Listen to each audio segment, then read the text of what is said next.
energy in the stadium tonight, the crowd. And I've been fortunate to be here for a lot of years and be a part of some really big games. That was one of those games, man. It gives you chills when you see the crowd like that and you have that type of energy for a team that we really knew was going to be a challenge. And I just want to thank all the people that helped make that happen tonight, to get all the fans there, obviously all of our fans in the stadium. I mean, I'll just say this is why you come to play at Boise State, and this is why you coach at Boise State. And I know we don't have the biggest stadium in the country, and I've been a part of a couple places that have some people that fill the stadium with a lot of people fill it, but this one tonight and the energy that when our place is rocking like that, it's second to none. And I really mean that. And I think that was a key for us tonight with the energy with our team, and to run out there and see everybody in black, to have those new black unis on. Sometimes we forget just the excitement that brings to these young people and the coaches and everybody. So we need to continue that, all right? Whether we're wearing black uniforms, whatever uniforms we're wearing, we need that. That's special. And that's something that we have here at Boise State. And I hope that Bronco Nation is hearing me on this, and everybody involved that helped to make that happen, that they are excited, as excited as I am, about what we showed tonight on national television. And we're able to win against a really good football team. But that's it. And I hope that continues, because that's special to be a part of. And I know our staff and players, man, we walk out of here and you're proud to be a Bronco when you have something like that surrounding you and helping you go out there and achieve your goal. As far as Air Force, Louis said it, that is the best Air Force team I think we faced. I really do. And I know their quarterback got dinged tonight. He's a really good player. And so they went kind of back and forth with the other quarterback. But this football team, Coach Calhoun, those kids, we have tremendous respect for Air Force and what they do, how they play, the type of people that they are. So the way that you have to go out there and play is disciplined and tough, and you got to believe in what you're doing. And our football team tonight, we probably left a lot of things out there that might have created a different score, might have made it more one-sided than it was. But at the end of the day, the goal is to win. The goal is to be 1-0, and the goal is to have ourselves prepared to go play 4 quarters. And we went in the halftime tied up. Not one guy, I mean, 0-0 is what we talk about. Not one guy flinched in that locker room. And coming out in the second half, our guys are ready to play. And to me, that's the sign of a really, really good team, when they can do that. And they're ready. Not like, oh, man, they're hanging with us. Not that mentality. We should be up more. It's like, let's go play. They didn't care. It didn't matter. I don't think it would have mattered the score, to be honest with you, because of the people in the stadium and how our guys prepared themselves and trained this week for this game. We did watch Colorado get beat by Air Force, and we always have the attention of Air Force, but that was one right there where you watch them go into their house and find a way to win. That's impressive. And so we did not back off one bit on a short week, and it was difficult, be honest on that. I thought Coach Smeding and the defensive staff did a really good job, and their preparation in the offseason showed up. I thought tonight our offensive staff, and we always want more points, but the plays that we had to make when we needed to make them and the calls we made, they were really good. And CT and these wide receivers and Hank, they played really well in critical moments tonight. And I thought special teams, that was a disappointing performance tonight on special teams. And, it's fine, you win the game, but you have a blocked extra point. We know how important that is. That's painful. It's painful to all of us. And, this kicking game and field goals and things like that, I know how painful that is. Believe me, I've been a part of it. And so we spent so much time, and still we're not seeing the results that we want to see yet. So this bye week, what do? We'll go back, and if we got to tear it all apart and start over, we'll do that. If we got to go find somebody that's doing it better than us, which there's a lot of them, then we'll go figure out what they're doing, and we'll implement it into how we do things. But that has to improve. The field position battle has to improve each game where we win it in order for us to continue to be successful. So the last thing I'll leave you with before questions here, this football team, they've got a great vibe. These guys play for each other, and they do it throughout the week of getting themselves ready. They come in this building, they sit together, they help each other out, and they want to be successful. So their hard work, and we say it all the time, does not go unnoticed, and it didn't go unnoticed tonight. So I'm really proud to be a part of that, and I think the key is, will we continue that? That'll be the key. And if we get away from that and we let other distractions seep in, then we won't be this type of team. But if we continue the direction that we're going, we will get better through the bye week, and we will improve the week that we play our next opponent. And I think we'll put ourselves in a position to go have success to our standard. And we know the opponents aren't going to get any easier. And I want you guys to know this too. Every team that we play, it's the A game that we get. You know, I say the Super Bowl, but it's really like that every time we play a team. And, you know, that's what our guys, that's what they get, and that's what they have to be prepared for week in and week out. So with that, questions? I know whether it's people like us or fans like to talk about adjustments. You know, that adjustments is always a big word, right? Sure. But in the way that you block better for Hank, your defense, you know, adjusted to some of the things that Louis mentioned. What stood out to you about the way that your team was able to kind of answer, especially in the second half, to the things you saw in the first half? Well, I think it's, one, you got to understand, and you guys, you know, you've all been in a locker room or some sport. You know, when things are tough, it's hard sometimes for people to really focus and listen and then truly want to go out there and try to do whatever it is you're asking them to do, right? Because maybe the first half it was like, hey, your plans suck. Now I just want to sit back here and be mad at you the whole time. And our guys don't do that. So our coaches can actually make a few adjustments and the players are dialed. Or the players make adjustments and they give suggestions one way or another. That's truly the sign of a team that wants to go play 4 quarters. Not just a front-running team that's like, oh, we have to be up, and then when we're happy, we'll continue to keep playing. Right now, we've shown that we'll make adjustments and we'll go execute adjustments. To me, I think, you know, very proud of our coaches for that, but to me that's very player-driven, in my opinion, very player-driven. And I know our coaches are a big part of it, but you have to want to do that, and you have to see that these are the necessary things that need to change. And I'll say this, it's not like it's a lot of things. It might be 1 or 2. It's not like it's 10. But that's a player-driven mentality, and I think that comes through the leadership on this team. I really do. You know, I was telling the guys, it's like 21, 22 days ago, you guys were getting ready to go to Florida. I mean, it seems like 2 months ago. Yeah. And, I mean, to look back at everything you guys have been through in just that short amount of time to win, come out of this with 4 wins. What have you learned about your team? What's this meant to you guys to fight through everything you've had to fight through the last few weeks? Well, I would say this, Chad. I mean, every team's fighting through all their schedules and things like that. We're no exception to that. We had a schedule that was pre-planned. A few things came up in that first game that, you know, we had to adjust to. But, you know, we knew what was in front of us, so we have been preparing for that. And what that tells me is the preparation for the first 4 games at least right now, because we've won them all. We've done something right that way. And what it also tells me is that our team has been able to handle some adversity better than other teams. You know, and I think, isn't that the key, right? If we're always ahead, that's easy, and we haven't been in that situation. We've been in some tight ball games. We learned about how do we handle when things don't go our way, when we're not feeling it. You know, we're going to come out and respond, and I think our guys have done that.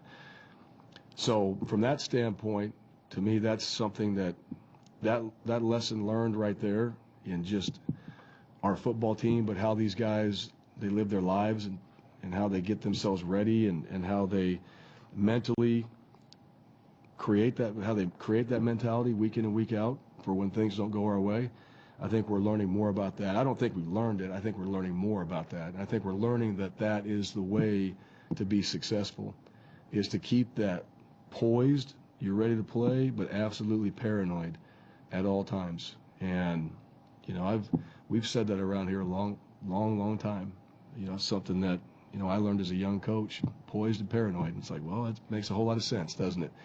And to me, that's how you have to be in this game, because even like tonight, 4 minutes, whatever left in the game, it's not over. And, you know, I saw guys, they're happy, they're smiling, they should be. We're winning the ball game, and maybe some of them aren't playing in the game and all that. But you know, I'll go back to Washington State. You know, we were up 21 points or whatever in that game, right? It seemed like, I mean, that was even more in hand than tonight, and we didn't win that game.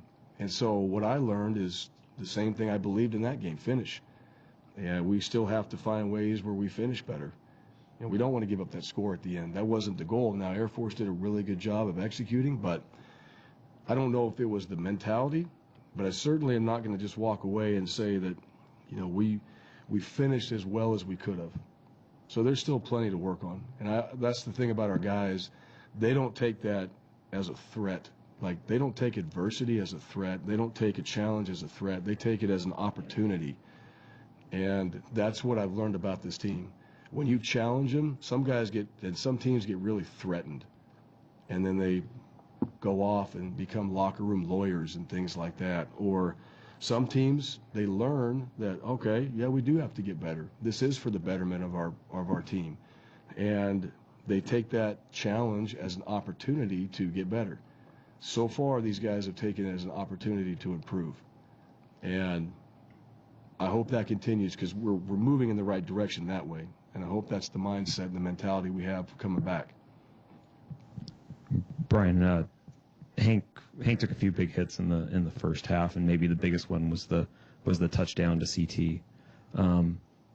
How much of a unique skill is that for especially a young quarterback to be able to stand in there, know he's going to get it hit, allow the route to develop, and still make that throw? Yeah. And then with that, what changed in the second half where his protection was better?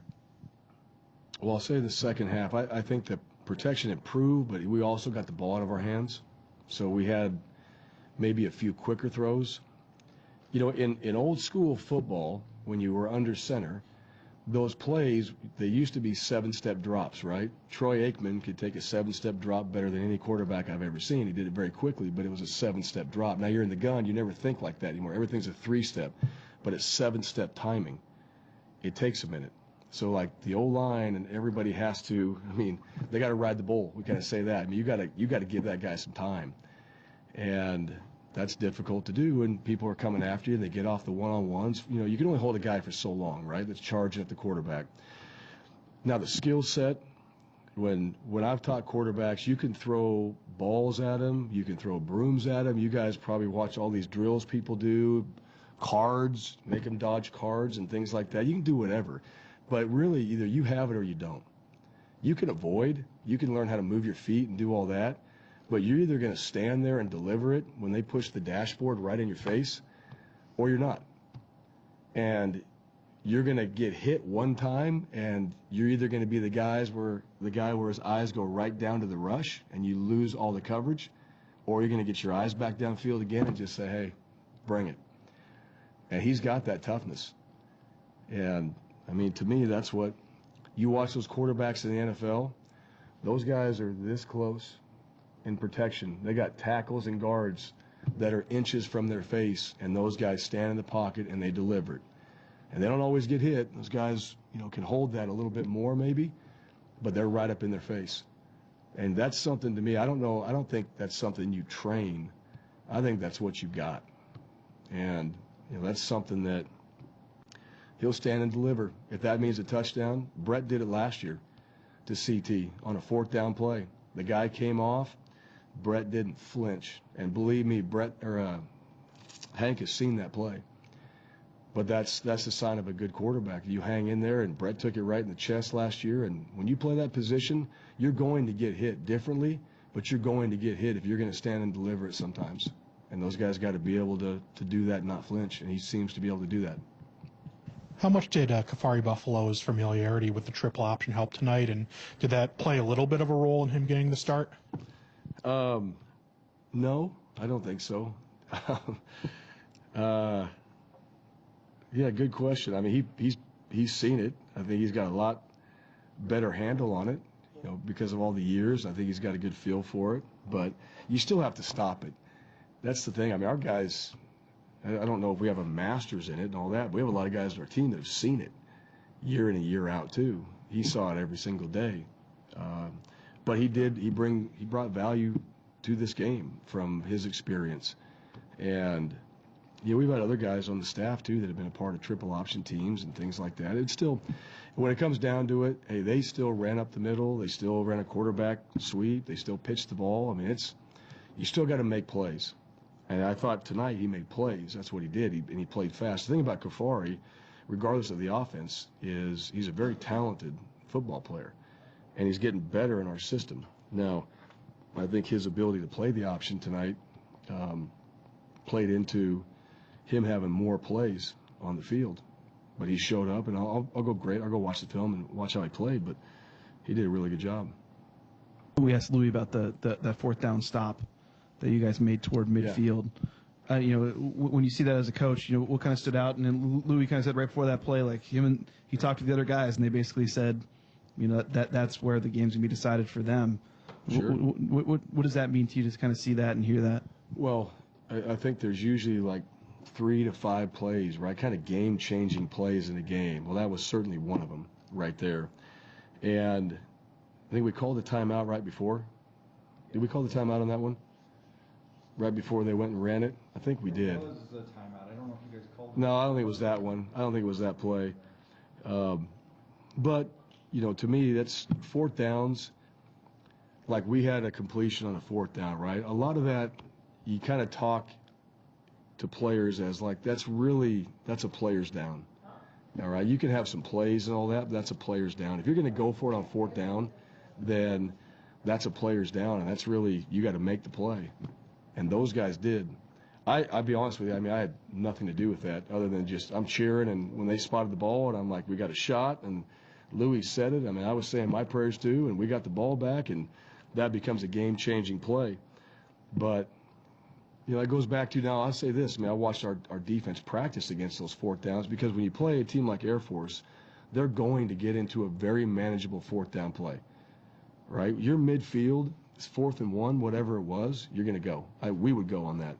And, when your defense comes up, the odds are always in the offense's favor, really, to go get 1 yard. You think on offense, right, you can get 1 yard. And when you don't get, was it 1 or 2? It was 1 yard.